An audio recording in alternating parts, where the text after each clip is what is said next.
साथ पढ़ लेते हैं दोस्तों। लेंस समीकरण क्या होता है, लेंस क्या होता है, सारी चीज हम एक साथ पढ़ लेंगे। अब लेंस के बारे में हम बात करें कि क्या क्या लेंस होता है, कैसे होता है, इसको हम देख लेते हैं दोस्तों। हम बात कर रहे हैं लेंस। लेंस अपने पास में शाब्दिक परिभाषा दें, देखो लेंस की थोड़ी सी परिभाषा देख लें। ये हमारे पास में एक लेंस है, इसको हम क्या कहते हैं, लेंस। लेंस की क्या परिभाषा होती है, लेंस की परिभाषा होती है कोई दो गोलीय अपवर्तक पृष्ठों से बनी आकृति को हम लेंस कहते हैं। ये दो अपवर्तक पृष्ठ, एक तो ये और एक ये, से बनी हुई आकृति जिसके अंदर ठोस पारदर्शी माध्यम, और वो कैसा होना चाहिए, सघन माध्यम भरा हुआ, तो उसको हम क्या कर सकते हैं, लेंस। लेंस हमारे पास में दोस्तों दो प्रकार का होता है, एक तो होता है उत्तल लेंस, दूसरा लेंस होता है हमारे पास में अवतल लेंस। दो लेंस हमारे पास में होते हैं दोस्तों, एक तो होता है उत्तल लेंस और दूसरा होता है अवतल लेंस। उत्तल लेंस की अगर हम कहानी कहें तो यह लेंस अपने पास में ऐसी आकृति का होता है, यानी ये लेंस बीच में से तो मोटा, किनारों से पतला होता है। इस लेंस को हम देखें, अवतल लेंस को, तो ये लेंस हमारे पास में ऐसा होता है जो कि बीच में से पतला, किनारों से मोटा होता है। अब इस लेंस पर अगर हम कोई प्रकाश किरण आपतित करा दें, जैसे ये प्रकाश किरण हम इस लेंस पर आपतित कराते हैं, तो यह हमारे पास में क्या होता है, किसी एक बिंदु पर एकत्रित कर देता है। जिस बिंदु पर यह एकत्रित करता है उस बिंदु को हम दोस्तों फोकस बिंदु कहते हैं। इसी प्रकार इस लेंस पर हम अगर हम प्रकाश किरण आपतित कराएं तो ये हमारे पास में क्या करता है, इनको प्रकाश किरणों को फैला देता है। जो प्रकाश किरणों को फैलाता है उस लेंस को हम कहते हैं अपसारी लेंस। दूसरा नाम क्या होता है, इस अवतल लेंस का दूसरा नाम होता है अपसारी लेंस, और इसी उत्तल लेंस का दूसरा नाम होता है अभिसारी उत्तल लेंस, सॉरी अभिसारी लेंस। उत्तल लेंस तो इसका पहले से ही नाम था, अभिसारी लेंस। अभि का मतलब होता है स्वयं, सारी का मतलब होता है सभी, सभी को यह एकत्रित कर देगा तो अभिसारी लेंस होगा। अपसारी का मतलब होता है फैलाना, सभी को फैला देगा तो वह अपसारी लेंस हो जाएगा। मुख्य रूप से लेंस दो प्रकार के होते हैं, पर इनके भी हमारे पास में तीन अलग अलग प्रकार और होते हैं। थोड़ा सा इनके बारे में देखें।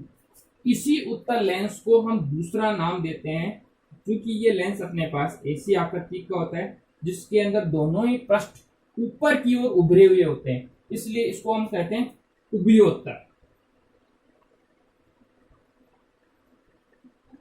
उभयोत्तल, उभयोत्तल का मतलब क्या है, ऐसा लेंस जिसके दोनों ही पृष्ठ उत्तल हो, जिसके दोनों ही पृष्ठ कैसे हो, उत्तल हो, इसलिए इसको हम कहते हैं उभयोत्तल, या फिर इसको अपन उत्तलोत्तल भी कहते हैं। उत्तलोत्तल का मतलब जिसके दोनों ही पृष्ठ क्या हो, उत्तल। एक इसी का दूसरा लेंस होता है अपने पास में ऐसा, जिसका एक पृष्ठ तो समतल होता है, दूसरा उभरा हुआ उत्तल लेंस होता है, इसलिए इसको हम कहते हैं समतलोत्तल। यानी इसका एक पृष्ठ तो समतल होता है, दूसरा पृष्ठ उत्तल होता है, इसलिए इसको हम कहते हैं समतलोत्तल। एक इसी का दूसरा भाग होता है ये अपने पास लेंस, ये वाला पृष्ठ तो होता है उत्तल, ये पृष्ठ तो होता है हमारे पास दोस्तों उत्तल, और ये वाला पृष्ठ होता है अवतल। तो इस लेंस को हम कहते हैं अवतलोत्तल। अवतलोत्तल का मतलब क्या है कि एक पृष्ठ तो अवतल होगा और दूसरा उत्तल। लास्ट का जो नाम हम देते हैं उससे लेंस का पता लगता है कि यह उत्तल है या अवतल है।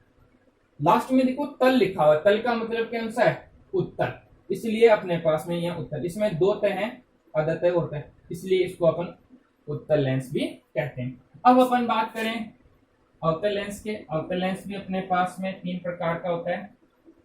पहले अपन इसका इसी रूप में देखें, ये लेंस अपने पास में बिल्कुल यही लेंस है, ये का लेंस ये हमने यहाँ लिख दिया। ये जो लेंस है ये अपने पास में दोनों ही पृष्ठ किसके कैसे होते हैं, अवतल, इसलिए इसको हम कहते हैं अवतलोत्तल।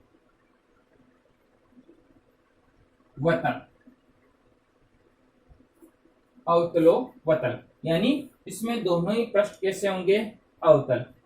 अब अपने पास में दूसरे लेंस की बात करें, जैसे इसमें था समतल, उसी प्रकार इसमें यह होता है अपने पास में समतलोतल। इसमें वह और अतिरिक्त आता है दोस्तों। इसमें अगर वह अतिरिक्त आ गया तो हमको अर्थ समझ जाना है कि यह हमारे पास में अवतल लेंस है। अब अपन देखें इसका ये वाला भाग, ये अपने पास में ऐसा होता है, इसके थोड़ा सा घुमा होता है ऐसे। अब इसमें ये पृष्ठ तो होता है अपने पास में अवतल, और ये वाला पृष्ठ होता है उत्तल, इसलिए इसका नाम होता है उत्तलोवतल। उत्तलोवतल का मतलब क्या हुआ, पहले पृष्ठ उत्तल है, फिर उसके बाद में अवतल है, और लास्ट में अवतल ही है, इसलिए लेंस कौन सा होगा, अवतल प्रकृति का होगा। इस प्रकार हमारे पास में दोस्तों 6 प्रकार के लेंस हो जाते हैं। मूल रूप से 2 प्रकार हैं, इनके अपने पास में सब डिवीजन देखें तो ये प्रकार हो गए। अब इस उभयोत्तल या उत्तलोत्तल लेंस को तो हम उत्तल ही रखते हैं नाम, और अवतलोत्तल लेंस को हम अवतल लेंस ही काम में लेते हैं। इनका सिर्फ ये 2 लेंस ही हमारे पास ज्यादातर काम आते हैं, उसके अलावा काम नहीं आते। कुछ लेंस की परिभाषाएं हैं, मैं आपको इसी के साथ बता रहा हूँ। अगर आपको इसका स्क्रीनशॉट लेना है तो आप स्क्रीनशॉट लेके रख लो, मैं इसको मिटा रहा हूँ। अब देखो लेंस की हम बात करें तो लेंस की कुछ परिभाषाएं हैं, उनके बारे में थोड़ा सा मैं आपको बता दूं अभी। फिर उसके बाद में हम लेंस के संयोजन देखेंगे, क्या लेंस के संयोजन होते हैं, कैसे हमारे पास इसके सूत्र आते हैं, सारी चीज हम पहले लेंस की हम परिभाषाएं देखिए। लेंस की परिभाषा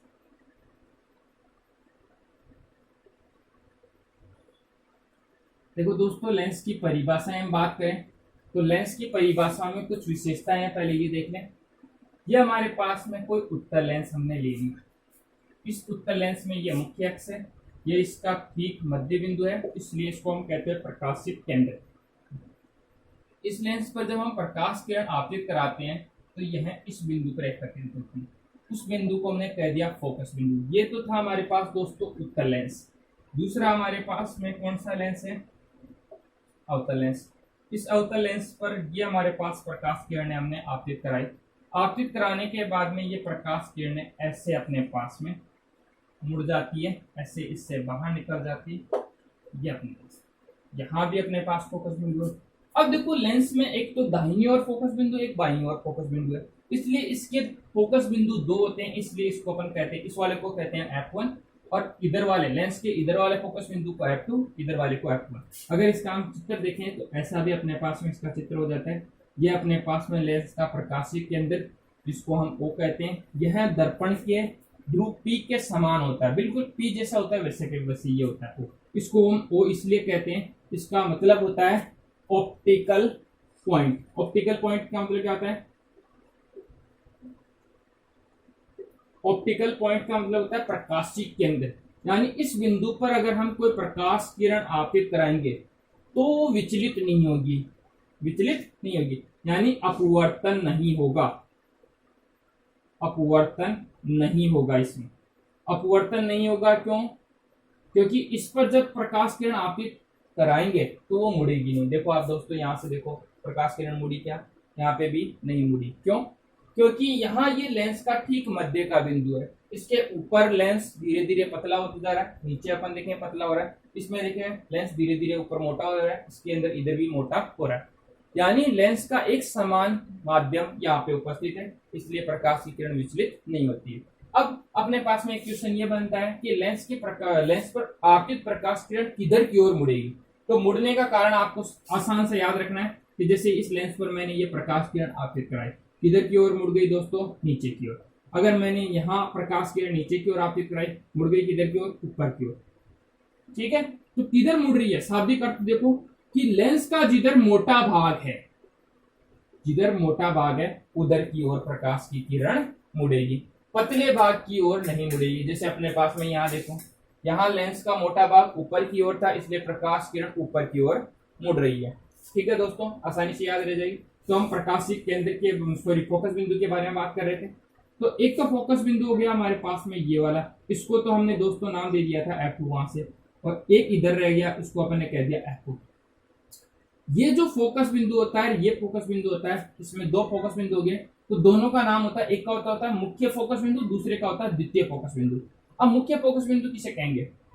वह फोकस बिंदु जिस पर प्रकाश किरण अपवर्तन के बाद में एकत्रित होती है। यहाँ अपवर्तन के बाद में क्या हो रही है? एकत्रित हो रही है, इसलिए इस फोकस बिंदु को हम कहते हैं मुख्य फोकस। और इस लेंस के अंदर देखें, इस पर प्रकाश किरण यहाँ एकत्रित हो रही है। अब यहाँ वास्तव में नहीं हो रही, आभासी हो रही है। क्यों? क्योंकि हमने इसको डॉटेड मिला है, तो इसको हम कहते हैं मुख्य फोकस बिंदु। पर यहाँ प्रकाश किरण क्या हो रही है दोस्तों? आभासी मिल रही है। पर यहाँ इस फोकस बिंदु को हम देखें, यहाँ पे अगर हम बात करें F2, तो यहाँ तो मिल ही नहीं रही है, तो इसके लिए यह मुख्य फोकस बिंदु होगा। बचा हुआ क्या कहलाएगा? यहाँ कहलाएगा बचा हुआ द्वितीयक फोकस बिंदु, द्वितीयक फोकस या द्वितीयक फोकस बिंदु। इसमें भी यहाँ बचा हुआ जो फोकस बिंदु है उसको हम कहेंगे द्वितीयक, द्वितीयक फोकस बिंदु।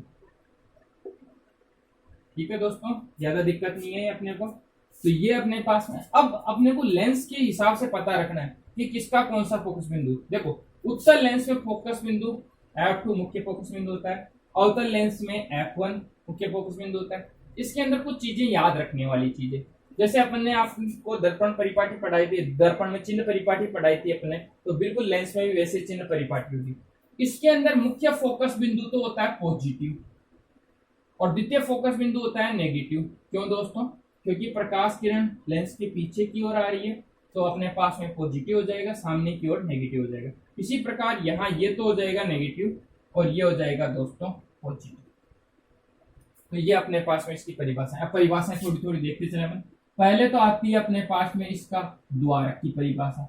द्वारक क्या कहलाता है? द्वारक की समझो कि किसी लेंस का वह भाग जिससे प्रकाश किरण अपवर्तित हो, क्या कहलाएगा? द्वारक। जैसे दर्पण में पढ़ा था बिल्कुल वैसे वैसे, इस पर हम प्रकाश किरण ऐसे आपतित करा रहे हैं, तो ये वाली प्रकाश किरण और ये वाली प्रकाश किरण अपवर्तित नहीं हो रही है। सिर्फ कौन सी हो रही है? जो लेंस के इस वाले यानी ए बी भाग पर आपतित हो रही है वही अपने अपवर्तित होगी, उसके अलावा नहीं होगी। तो इस भाग को हम क्या कहते हैं? द्वारक। दूसरा कहलाता है इसका बिंदु प्रकाशिक केंद्र, प्रकाशिक केंद्र। इसको हम O पॉइंट से प्रदर्शित करते हैं। किसी लेंस का ठीक मध्य बिंदु क्या कहलाएगा? प्रकाशिक केंद्र। इसकी विशेषता क्या है? इसकी विशेषता यह है कि इस बिंदु पर प्रकाश किरण कभी भी विचलित नहीं होगी। इस लेंस के इस बिंदु पर आपतित प्रकाश किरण कभी भी विचलित नहीं होगी, यानी विचलित नहीं होगी। बस याद रखो, विचलित नहीं। कोई प्रकाश किरण यहाँ पे इस बिंदु पर आपतित होगी तो विचलित नहीं होगी। तीसरी अगर हम परिभाषा दें तो इसके अंदर आता है फोकस बिंदु। फोकस बिंदु अपने पास में जैसे दर्पण में कहा था वही परिभाषा होगी। इसको कैपिटल F से प्रदर्शित करते हैं। किसी लेंस का वह भाग जिस पर अपवर्तन के बाद प्रकाश किरणें एकत्रित होती है फोकस बिंदु कहलाती है। अब फोकस बिंदु भी दो प्रकार का होता है अपने पास में। एक तो होता है मुख्य फोकस बिंदु, दूसरा होता है द्वितीय फोकस बिंदु। इसको हमने बताई दिया अच्छे से। फिर आता है चौथी परिभाषा, वो होती है फोकस दूरी। अब फोकस दूरी क्या होती है इसके अंदर थोड़ी सी ये समझ लो। इसको अपन स्मॉल f से प्रदर्शित करते हैं। किसी लेंस के प्रकाशिक केंद्र और फोकस बिंदु के बीच की दूरी, ये कहलाती है फोकस दूरी, जिसको हम स्मॉल f से प्रदर्शित करते हैं। ये अपने पास आसान सी परिभाषाएं हैं। पांचवी परिभाषा होती है दोस्तों अपने पास में मुख्य अक्ष। मुख्य अक्ष, मुख्य अक्ष की क्या परिभाषा होती है? किसी लेंस पर आपतित वह प्रकाश किरण जो फोकस बिंदुओं को मिलाती हुई अनंत लंबाई की ओर, ये वाला फोकस बिंदु ये वाले फोकस बिंदु को मिलाने वाली अनंत लंबाई की रेखा क्या कहलाती है? फोकस मुख्य अक्ष कहलाती है। क्या कहलाती है दोस्तों? मुख्य अक्ष। अब इसके अंदर थोड़ा सा और अगर हम देखें, छठी अपन देखें परिभाषा, तो छठी परिभाषा होती है इसके अंदर अपने पास में, इसमें प्रकाशिक केंद्र नहीं होता है, सॉरी प्रकाशिक केंद्र नहीं, वक्रता केंद्र। वक्रता केंद्र, वक्रता केंद्र की जगह यहाँ पे होता है 2f। अब 2f कौन सा होता है? जैसे ये लेंस अपने पास में किसी गोलीय पृष्ठ से बना है, तो इसका गोलीय पृष्ठ का यहाँ वक्रता केंद्र होगा c, पर इसका वक्रता केंद्र को हम 2f से प्रदर्शित करते हैं। इसी प्रकार ये वाला पृष्ठ, इसके लिए वक्रता केंद्र आता है 2f। इधर वाला होता है 2f1, इधर वाला होता है 2f। कोई भी f के बीच की दूरी, इसमें 2f1 और f1 के बीच की दूरी f होती है, f से o के बीच की दूरी f होती है, o से f के बीच की f2 के बीच की दूरी f, और f2 से 2f2 के बीच की दूरी f, यानी 2f से 2f1 से 2f2 के बीच की दूरी होती है 4f। और यही दूरियां हमारे पास बिंब और प्रतिबिंब बनाने के काम आती है। यानी हमेशा किसी लेंस या फिर दर्पण से बनने वाले जो बिंब है और प्रतिबिंब है, इन दोनों के बीच की जो दूरी होती है वो हमारे पास में जो दूरी है वो हमेशा 4f होती है दोस्तों। जब किरण चित्र आप बनाओगे तो उसका उपयोग हमारे पास में सबसे ज्यादा होगा। ठीक है दोस्तों, अब इसके लेंस के अपवर्तन के नियम है, 3 महत्वपूर्ण नियम है, तीनों भी समझ लें साथ के साथ, इसको मिटा दूंगे। लेंस के अपवर्तन के नियम हम पढ़ लेते हैं दोस्तों, और फिर अपवर्तन के नियम के आधार पर हम लेंस के संयोजन का काम करेंगे, और एक इसके अंदर आता है लेंस की क्षमता। तो पहले अपन लिखें लेंस के अपवर्तन के नियम। लेंस के अपवर्तन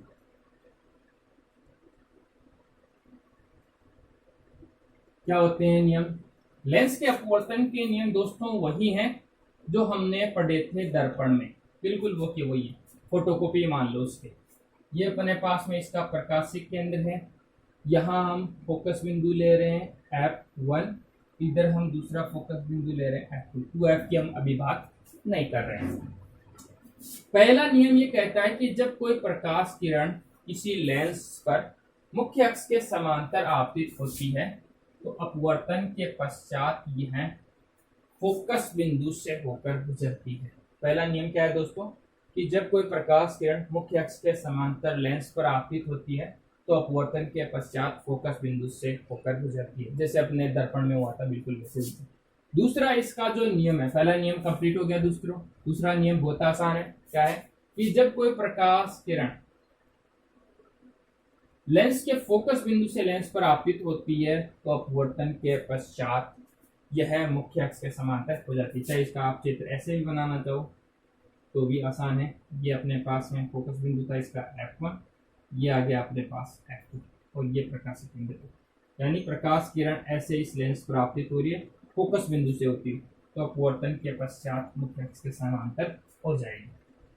ठीक है दोस्तों, तीसरा जो नियम है वो अपने पास में आसान सा नियम है। क्या है कि ये हमारे पास में कोई लेंस है, ये नियम हमारे पास में जो हम पढ़ रहे हैं उत्तल लेंस के लिए नहीं है दोस्तों, दोनों लेंसों के लिए लागू होते हैं, उत्तल और अवतल लेंस के लिए।